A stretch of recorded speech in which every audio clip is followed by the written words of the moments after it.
Presidente, muchas gracias por atendernos. Lleva 1 año y medio preso gritando al mundo que es inocente, pidiendo por su libertad. ¿Cómo es para alguien que se considera inocente tomar la decisión cuando tiene el beneficio de la justicia de recuperar parte de esa libertad, decir no, rechazarlo? Olha, eu não recuso a minha liberdade. Se tem uma coisa que eu quero na vida é ir para minha casa, viver com meus filhos, viver com a minha família, sabe? Eu não gosto de ficar aqui. O que eu não posso aceitar é a tese de que eu estou assistindo uma progressão, porque eu cometi um crime e já cumpri 1/6 da pena. Eu quero sair daqui com a minha inocência 100% comprovada. Eu quero que aqueles que mentiram ao povo brasileiro, sabe, se submetam ao julgamento do povo brasileiro como eu estou me submetendo. Eu não estou desafiando a justiça. Eu estou desafiando um juiz que mentiu no meu julgamento, que foi o Moro, um procurador que mentiu na acusação e os que contaram mentira no inquérito. Por isso que eu estou reivindicando sair daqui com a minha inocência. Eu entrei aqui de cabeça erguida, eu poderia não estar aqui, eu poderia ter ido para outro país, não fui, e eu quero sair daqui de cabeça erguida. A minha atitude de não aceitar a progressão é uma atitude defendida porque eu tenho o direito de dizer que eu não quero progressão. A hora que eu aceitar a progressão, eu estou aceitando a ideia que eu cometi um crime. E por isso eu estou sendo beneficiado. Não, eu não quero isso, não. Eu não cometi crime nenhum, meu crime foi quem me condenou. E eu estou na expectativa que se faça justiça nesse país. Por isso nós estamos recorrendo a todas as instâncias necessárias para que seja lido o inquérito, para que seja analisadas as acusações e a defesa, para que eu saia daqui livre como un passarinho. Presidente, el presidente Bolsonaro dijo recientemente que él no va a interferir si usted quiere rechazar la progresión de la pena, pero hay especulaciones con que quizá la jueza Lagos pueda decidir forzarlo a cumplir ese régimen semiabierto. En ese caso, ¿cuál sería la estrategia de la defensa? Eu não sei se a juíza pode forçar a cumprir. Eu não sou advogado, sabe? Eu não sou advogado. A única coisa que eu sei é o seguinte, eu estou brigando pela minha inocência. Eu fui vítima de um julgamento político. Se você, que é um companheiro que mora na Argentina, seria importante que lesse esse livro aqui, que você vai perceber que o que nós estamos falando está escrito aqui.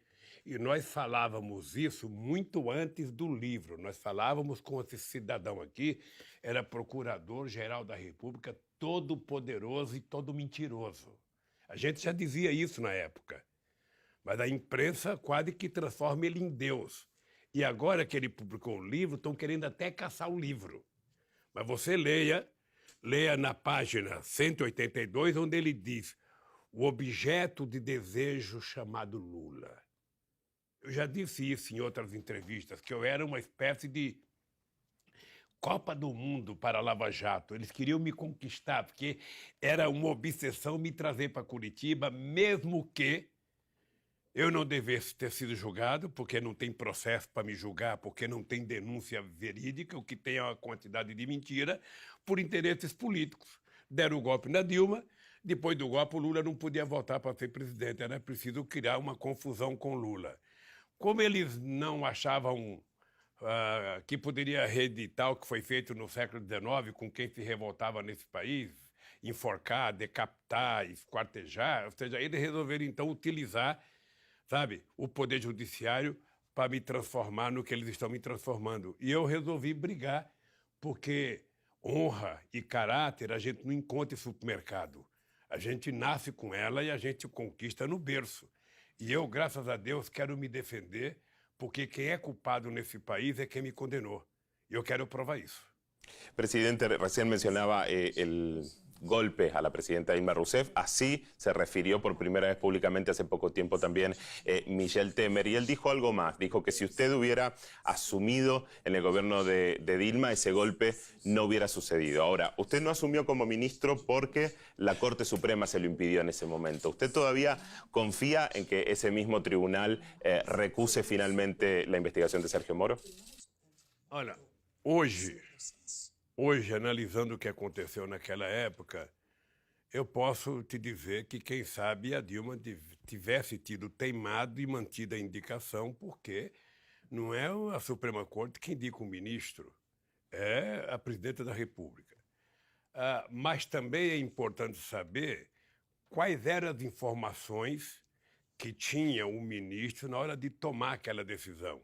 Porque é importante lembrar que o Moro tinha divulgado uma fita de uma conversa minha com a Dilma, o Moro dizendo que a Dilma estava me indicando porque eu queria fórum especial, e não divulgou o restante das fitas e das gravações, que ficava claro que eu não estava procurando fórum especial. Ele mentiu à Suprema Corte. E foi com base nessa mentira que o ministro tomou a decisão de evitar que eu fosse ministro.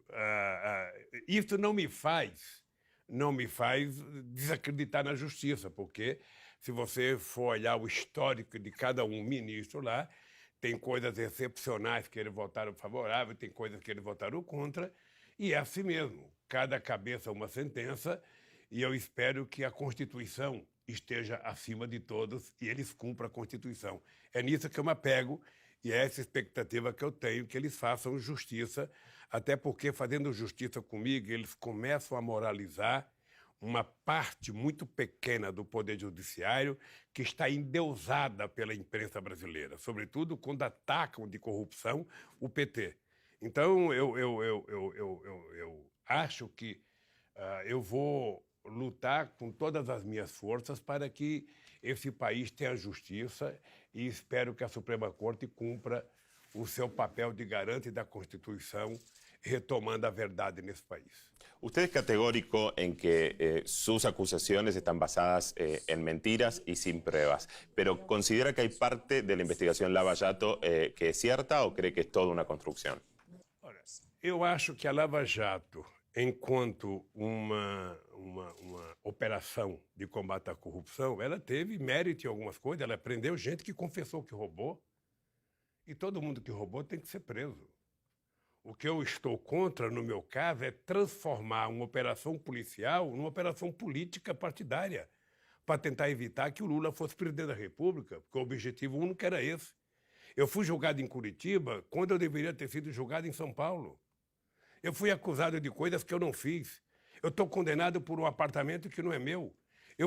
Já fui condenado aqui em primeira instância por uma chácara que eles sabem que não é minha, porque eles conhecem o dono, conhecem o documento, eles sabem que não é minha. Mas acontece que eles contaram uma mentira tão grande para trazer o processo para Curitiba que eles não deixaram uma rota de fuga para ele sair. A pergunta que eu faço é o seguinte: depois de 80 capas de revista, depois de centenas de horas de jornal, sabe, na televisão, depois de milhares de primeiras páginas de jornal dizendo que o Lula era corrupto, como é que eles vão agora pedir desculpas ao povo brasileiro e dizer desculpa? E é a única coisa que interessa. Eu não quero aceitar a progressão da pena, eu quero que eles peçam desculpas ao povo brasileiro, sabe, que é a grande vítima disso. Quero que eles peçam desculpa aos milhões de desempregados, quero que eles peçam desculpa à minha família. Sabe? Nem eu preciso de desculpa, não. Eu já estou calejado na vida, mas peço à minha família, invadir a casa dos meus filhos desnecessariamente. Você acha que eu vou ficar quieto? Olha, se alguém roubou, que vá para a cadeia. Se alguém roubou e quer delatar para ficar com metade do roubo, como tem muitos que fizeram, que façam. Eu gostaria de fazer uma delação contra o Moro e contra o Dallagnol, mas ninguém quer que eu faça a delação, sabe? Eu vou ver se eu faço a delação deles na ONU. Só um dia deixar, eu vou lá fazer a delação, porque quando eu critico o Moro, eu não critico o Poder Judiciário, eu critico ele pessoalmente. Ele pessoalmente e qualquer um que agir como ele age. Um juiz não pode virar refém da imprensa. Um juiz tem que virar refém da lei e da verdade.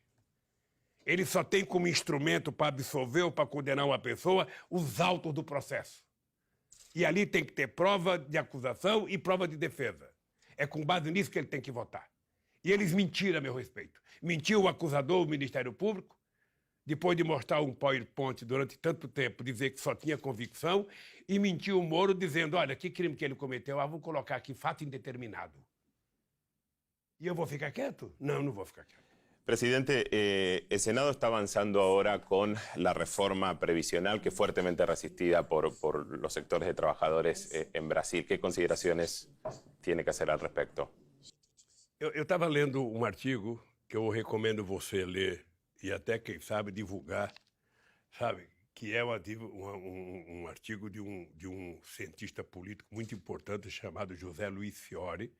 Ele escreveu esse artigo, acho que ontem, eu recebo tudo aqui com um dia de atraso, sobre o que aconteceu na Rússia depois da queda do Muro de Berlim.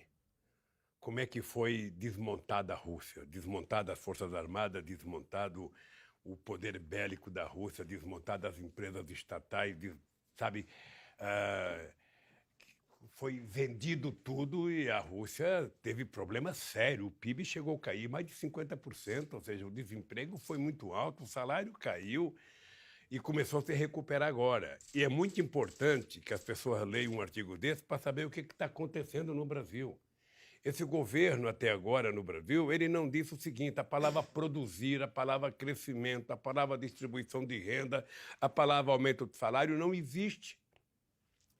A única coisa que existe é a reforma para diminuir o déficit fiscal, porque precisa juntar 1 trilhão, não diz para que é 1 trilhão, e vender todas as empresas públicas. Esse país está se sustentando até agora pelas reservas que o PT criou de 387 bilhões de dólares. É isso que está garantindo o Brasil sobreviver até agora. Então, eles estão vendendo empresa pública, estão vendendo a Petrobras, estão vendendo o petróleo, estão vendendo o nosso pré-sal. Ou seja, eles estão entregando o país, jogando fora uma coisa chamada soberania. E o Brasil é muito grande, o Brasil pode ser um país soberano, o Brasil pode ser um país protagonista de política internacional, sabe? E uma coisa que eu tenho orgulho é o papel que o Putin está jogando na história hoje mundial, ou seja, sabe, o mundo não pode ficar refém da política americana, da loucura do Trump, da loucura de um presidente americano que acha que pode invadir qualquer país, matar qualquer presidente, sabe? É preciso que alguém dê um basta nisso. E o Brasil pode dar um basta. O Brasil tem tamanho para isso, tem grandeza para isso, tem fronteira com 10 países na América do Sul, tem fronteira com o continente africano, porque o mar é a nossa estrada, sabe, que Deus construiu. E o Brasil não levanta a cabeça. Nós, quando presidimos o Brasil, nós tentamos mostrar que o Brasil poderia ser protagonista internacional. Então, eu defendo, na verdade, que o Brasil não seja um lambe-botas dos Estados Unidos, que o Brasil mantenha uma relação digna e soberana com os BRICS e que o Brasil volta a ser protagonista da política internacional, porque um país que tem 8,5 milhões de quilômetros quadrados, que tem 17 mil quilômetros de fronteira com a América do Sul, que tem 7.500 quilômetros de fronteira marítima, um país que tem o pré-sal, um país que tem a Amazônia, um país que tem 210 milhões de habitantes, esse país tem que ser soberano. Esse país tem que ter indústria forte. E a Petrobras não é apenas uma empresa de petróleo, é uma empresa que tem investimento extraordinário em pesquisa e tem milhões de pequenas empresas que são fornecedores. É isso que eles estão destruindo bancos públicos. Então, eu defendo que o Brasil execute um papel mais importante na política internacional. Recién mencionaba los socios de BRICS, que son los socios emergentes. ¿Qué pasó con la integración regional que se ha visto claramente retraída en los últimos tiempos? La regional con el Mercosur, la UNASUR, que ya está absolutamente desdibujada. Por otro lado, el gobierno brasileño tiene un claro alineamiento con Estados Unidos. El hijo del presidente Bolsonaro fue designado en la embajada. ¿Cómo se reconstruye la integración regional? Eu posso dizer que o melhor momento que nós vivemos na América Latina foi o momento em que governos progressistas governaram, do Chile, Lagos e Bachelet, Argentina, Cristina e Kirchner, o Uruguai, Tabaré e Pepe Mujica, a Bolívia, a Venezuela com Chávez, o Brasil. Ou seja, a gente pôde promover um estado de bem-estar social como nunca tínhamos tido no nosso continente. Fortalecemos o Mercosul, nós criamos a Unasul, nós criamos a CELAC, nós tínhamos uma reunião entre a América do Sul e África, América do Sul e países árabes. O Mercosul saiu de 10 bilhões de comércio, sabe, para quase 74 bilhões de comércio. Então, as coisas estavam crescendo de forma extraordinária. O que aconteceu? Na medida em que você tem governo de direita que volta ao poder, a gente tinha vivido isso na época do Fernando Henrique Cardoso aqui no Brasil e na época do Menem na Argentina. Na hora que você tem presidentes que não se respeitam, que não respeitam a sua soberania e que ficam lambendo a bota dos americanos, como fazia o Fernando Henrique Cardoso com o Clinton, como está fazendo o Bolsonaro com o Trump, o país não vai para frente. Eles agora abandonaram qualquer projeto de desenvolvimento interno, qualquer projeto de soberania interna, para ficar achando que os americanos vão ajudar os nossos países. Americano não ajuda ninguém. Americano ajuda eles em primeiro lugar, eles em segundo lugar, eles em terceiro lugar, eles em quinto. Os americanos estão habituados a ocupar qualquer país que tenha qualquer interesse de soberania. Então, o Brasil não pode ficar dependendo dos Estados Unidos. O Brasil tem que depender das suas forças intelectuais, da sua força, sabe, dos seus cientistas, das suas universidades, do seu povo trabalhador. É isso que faz o Brasil ser grande. Nós temos um mercado interno de 210 milhões de seres humanos. Nós temos um mercado na América do Sul de quase 450 milhões de pessoas. Então, se nós soubermos trabalhar similaridade entre nós e fortalecer a troca, nós podemos ser um bloco muito forte no mundo. Lamentavelmente, sabe, a gente vê que não é isso que aconteceu na Argentina. O Macri acabou de quebrar a Argentina, levou a Argentina a uma situação de pobreza que a gente não via há muito tempo, e eu espero que Deus dê força para os argentinos recuperarem, sabe, um governo que tenha compromisso com o povo pobre daquele país. E aqui no Brasil, o Bolsonaro está caminhando para o mesmo caminho, no Equador está caminhando para o mesmo caminho. Então, eu sonho que a sociedade brasileira precisa ter em conta que o Brasil só irá crescer, só irá se desenvolver, só irá ser um país justo quando a gente tiver uma política de desenvolvimento com base na nossa capacidade científica e tecnológica de criar indústria forte. Y el Brasil puede hacer eso. Hablemos un poco de las elecciones en Argentina, porque usted dijo que una de las razones por las cuales ganó Bolsonaro en 2018 tuvo que ver con una falta de sensibilidad de la izquierda para hacer alianzas.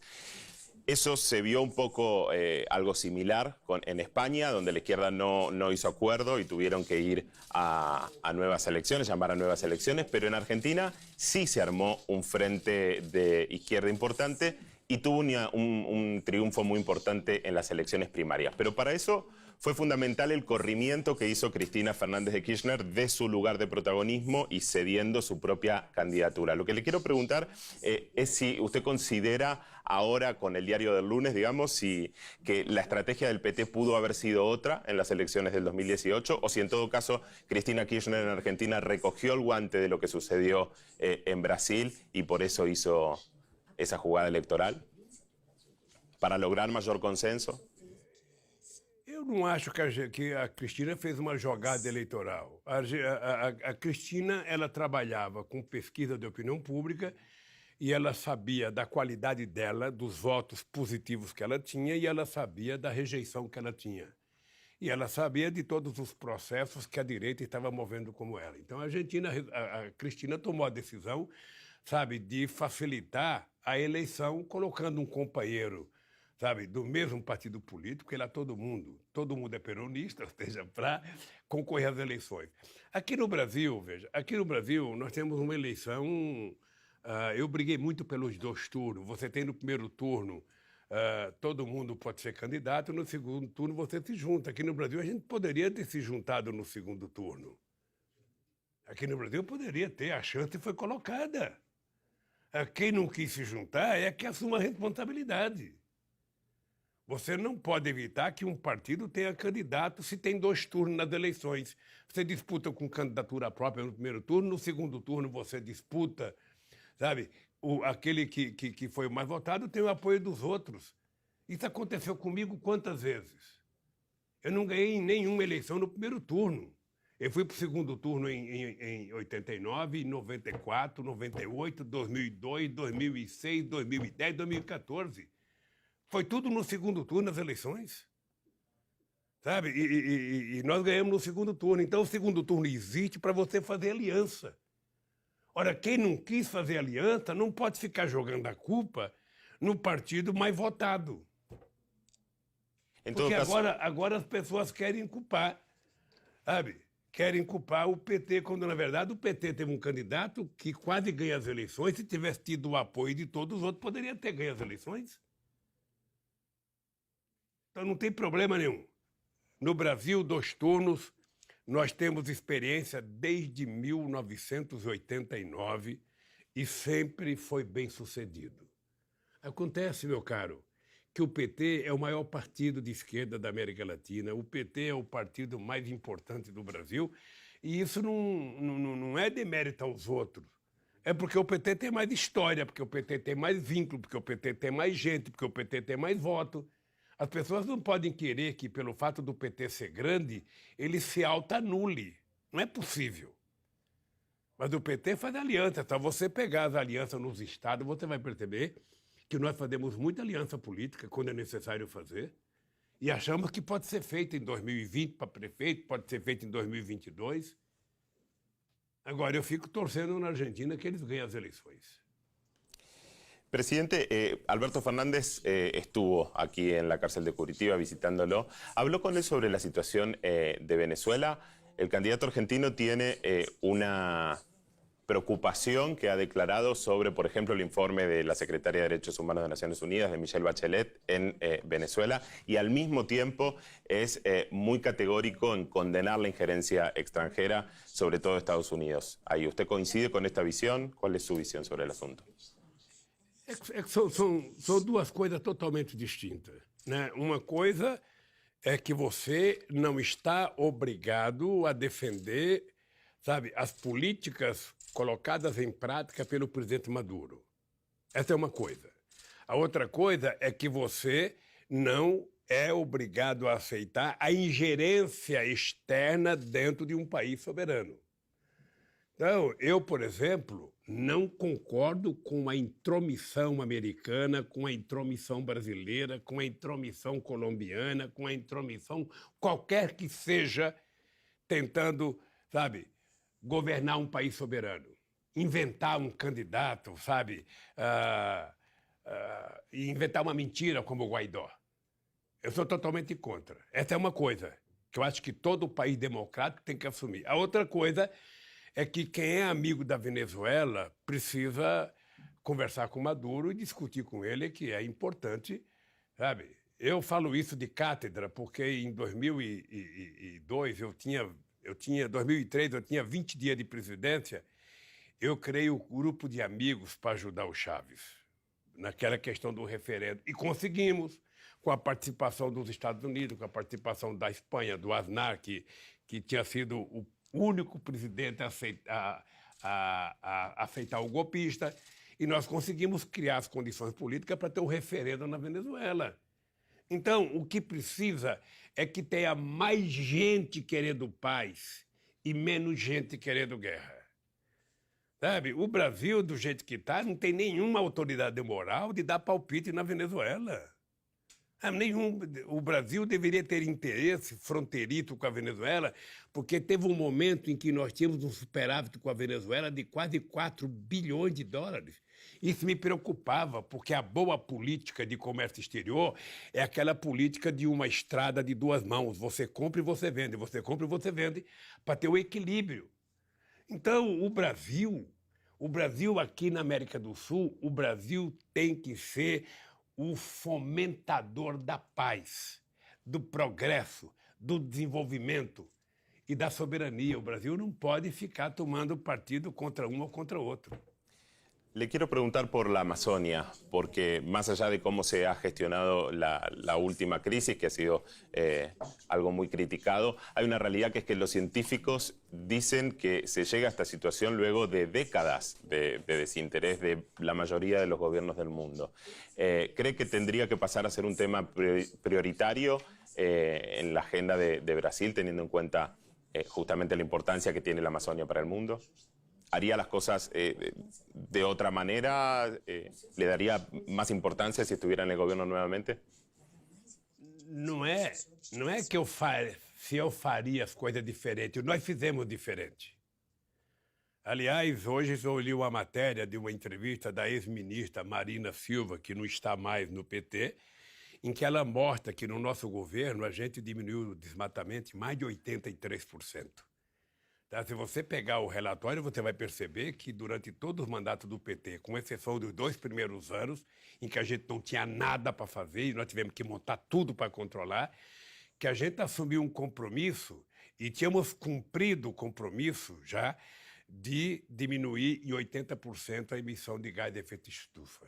Isso você pode conversar com a ex-ministra Isabela, com o ex-ministro Minco, com a ex-ministra Marina, que o Brasil servia de modelo, tanto no encontro que tivemos em Copenhague, no COP15, como no encontro de Paris. Então, a Amazônia, veja, nós temos que ter claro que a Amazônia é território brasileiro, o Brasil é soberano sobre a Amazônia, é o Brasil que decide o que fazer na Amazônia. Ponto pacífico, tá? E não se discute. O que o Brasil tem que entender é que a nossa incapacidade científica, sabe, a nossa incapacidade financeira de cuidar daquele ecossistema e daquela biodiversidade com o carinho que a humanidade precisa que a gente cuide, não prescinde da gente receber apoio. Então, é importante lembrar que o acordo do fundo criado para ajudar a Amazônia foi criado no meu governo, com a Alemanha e com a Noruega. E isso não faz com que o Brasil abra mão da sua soberania. Agora, o que eu vejo dizer é que o Bolsonaro fala de soberania de um lado e, de outro lado, manda o filho dele ser embaixador nos Estados Unidos para entregar a Amazônia para os Estados Unidos explorar. Obviamente que não está correto.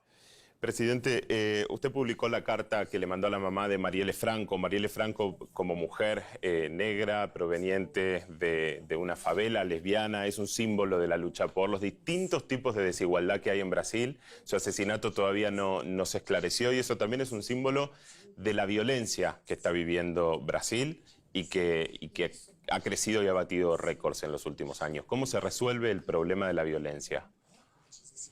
Olha, eu acho que não foi publicada a carta que a mãe da Marielle mandou para mim. Acho que foi publicada a carta que eu mandei para ela. Sí, claro. Porque eu recebi uma carta dela e eu não divulgaria a carta dela sem autorização dela. A minha eu poderia divulgar. No, fue un error mío. Me refiero a la que usted le escribió. O que eu acho é que tem muitas coisas no Brasil que não são investigadas. Ou seja, o caso da Marielle é um deles. Eu acho que aqueles que tomam conta da segurança pública no estado do Rio de Janeiro e no Brasil sabem quem matou a Marielle, mas talvez não queiram dizer porque, quem sabe, estejam próximos das milícias que apoiam ele. Sabe?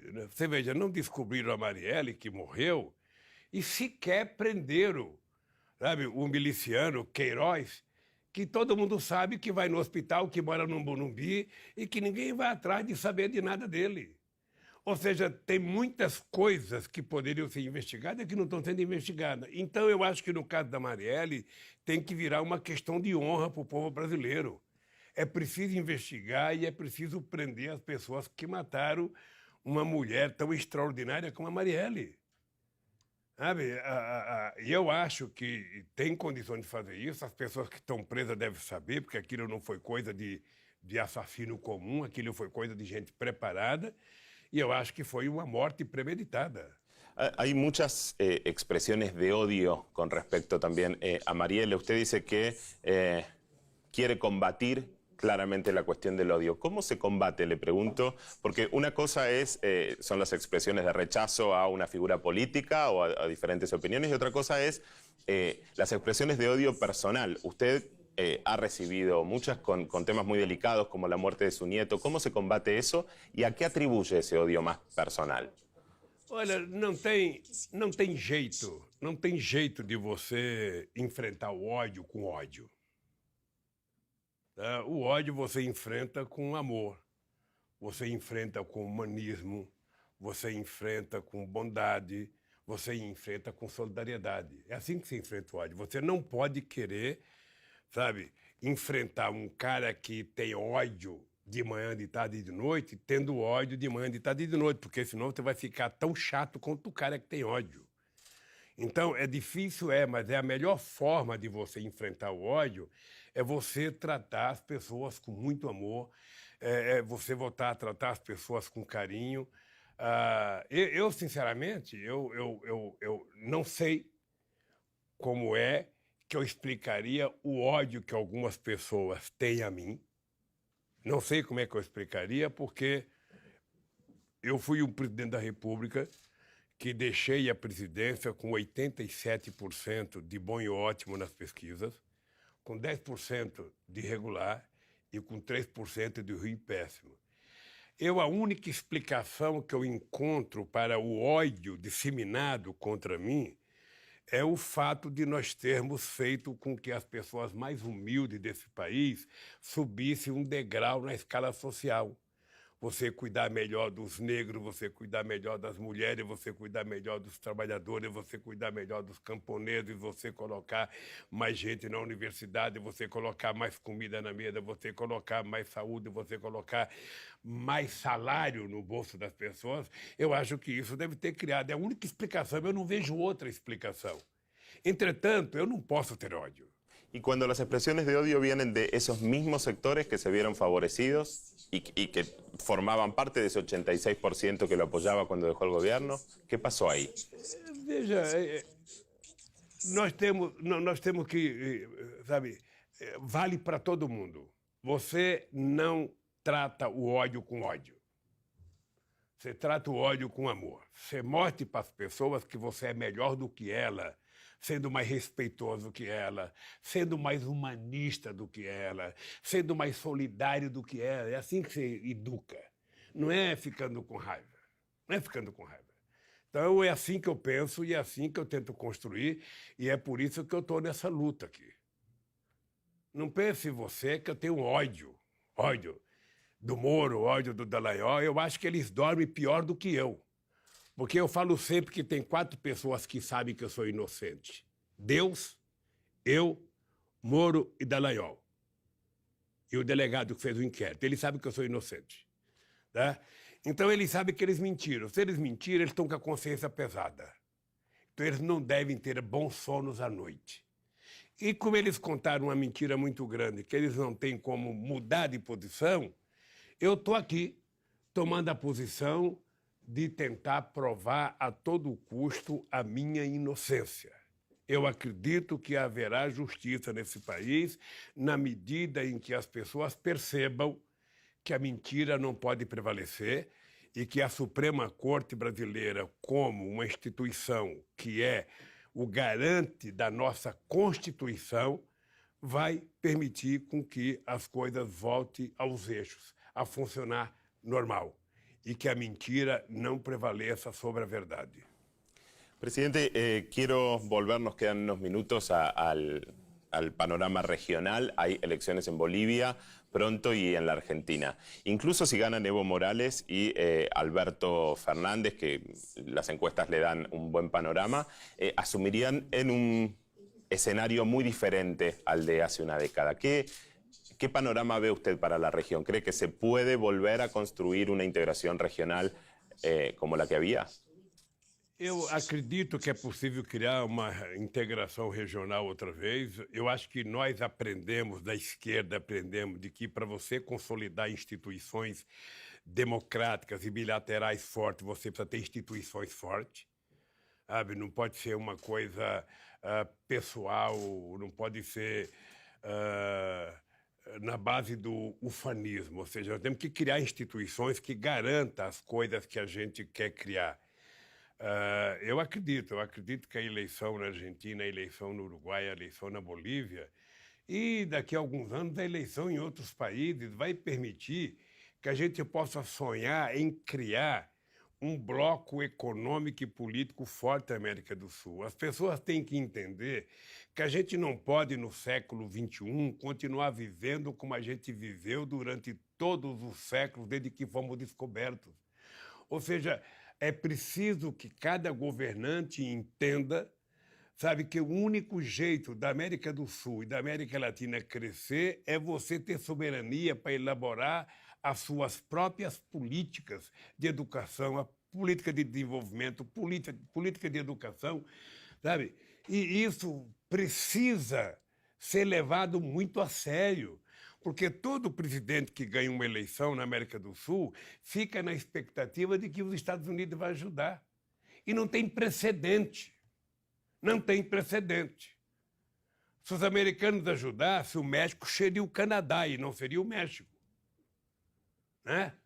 Porque a ajuda que os americanos estão dando para o México agora é construir um muro para evitar que o pobre mexicano ou latino-americano vá para os Estados Unidos, porque o rico vai de avião, vai por cima.